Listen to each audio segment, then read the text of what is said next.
Olá galera, tudo bem? Olha, aconteceu nesta quarta-feira a primeira audiência de instrução daquele caso de Emerson Pinheiro, o corredor que foi atropelado por Cleidson Cardoso.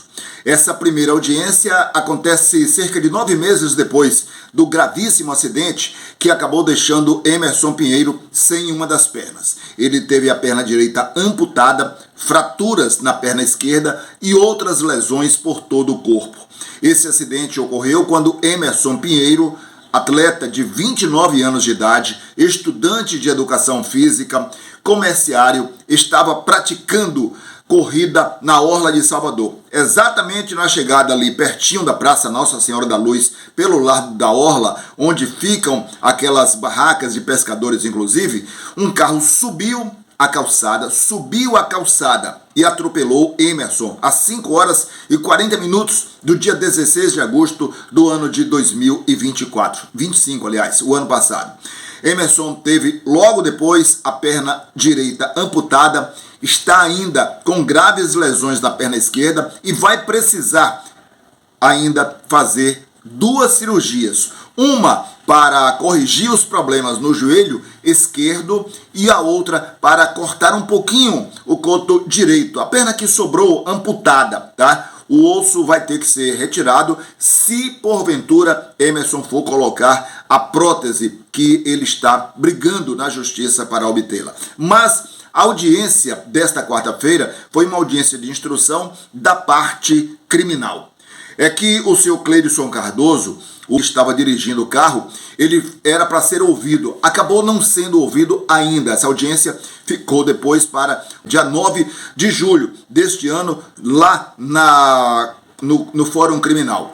Cerca de 8 pessoas foram ouvidas nessa audiência. Entre elas, Emerson, foram também as testemunhas de acusação. Aquelas pessoas que acompanharam. Uma delas, inclusive, estava indo para fazer o treinamento também de corrida e tinha saído de casa de Uber para chegar ao ponto onde iria encontrar com a sua assessoria. E foi neste momento que ela viu um carro passar em alta velocidade pelo Uber em que ela estava, subir a calçada, bater em piquetes de ferro, bater em um pé de coco e acabar atropelando Emerson, que vinha no sentido contrário. O carro pegou Emerson de frente e acabou esfacelando completamente a perna dele. Bom, nessa audiência eu tive a oportunidade de acompanhar de perto. Eu entrei na sala onde estava acontecendo essa audiência de instrução, devidamente autorizado pelo senhor juiz que presidia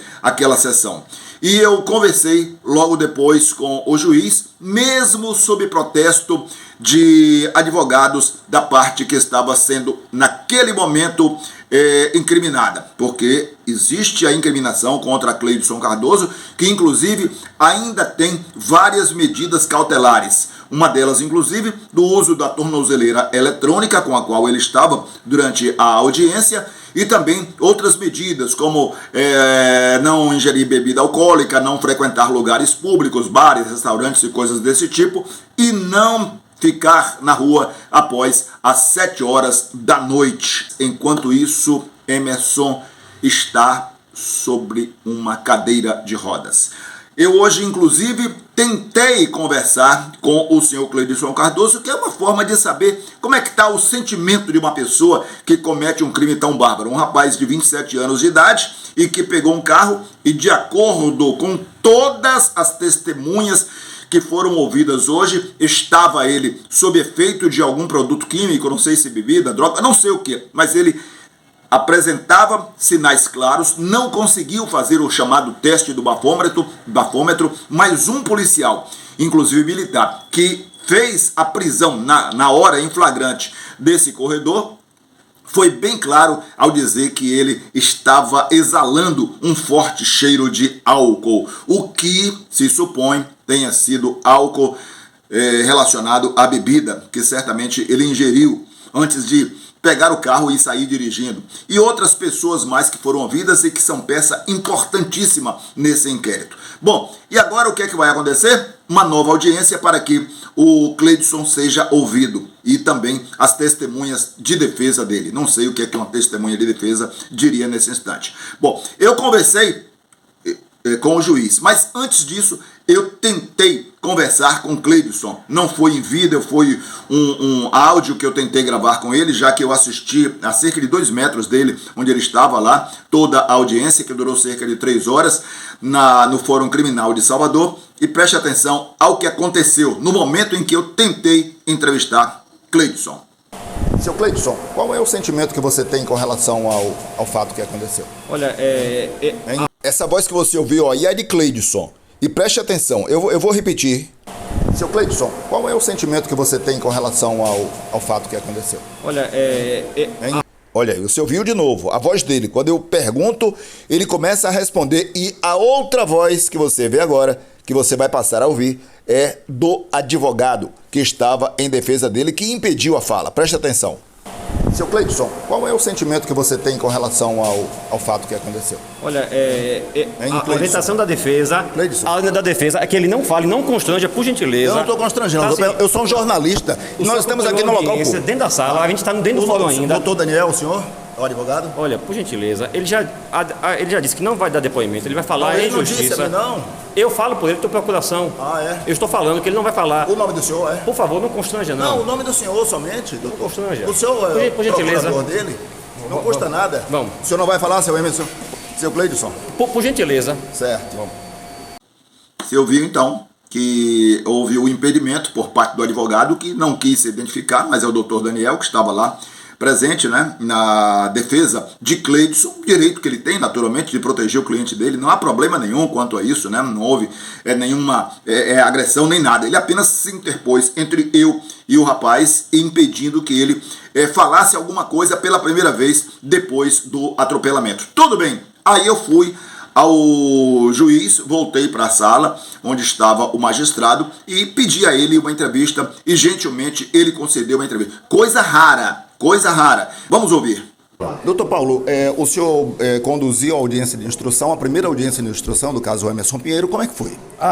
Essa primeira sessão da audiência de instrução e julgamento, nós ouvimos 6 testemunhas indicadas pelo Ministério Público, a 7ª testemunha não foi encontrada, o assistente de acusação pediu prazo para indicar novo endereço e nós redesignamos a segunda assentada para o dia 9 de julho, às 9 horas, para a oitiva dessa última testemunha do MP e a testemunha de defesa e interrogatório do réu. Nessa data nós vamos encerrar a instrução e vamos dar uma decisão, pronunciando o réu, impronunciando, desclassificando o crime doloso para outro que não seja da competência do júri ou absolvendo.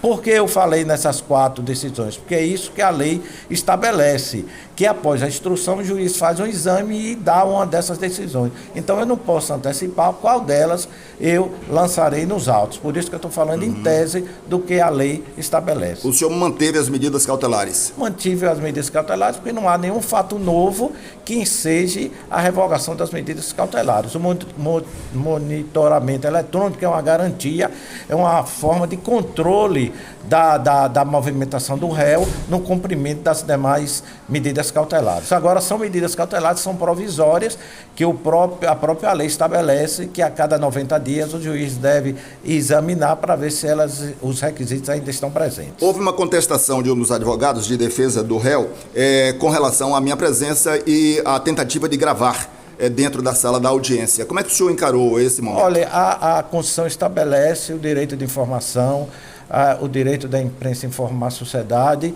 e também estabelece o direito do réu à intimidade do réu. Então nós temos 2 direitos que nós vamos ponderar. Como não houve nenhuma reclamação por parte do réu quanto à filmagem da sua imagem, prevalece então o direito constitucional do trabalho livre da imprensa. É assim que a Constituição Federal do Brasil estabelece, reconhece a imprensa, o direito da fonte e a liberdade de informação pelos órgãos de comunicação social. Tudo isso está na Constituição. Então, eu acho normal e acho bom que a imprensa venha, noticie, filme, demonstre à sociedade o trabalho que o Poder Judiciário está fazendo.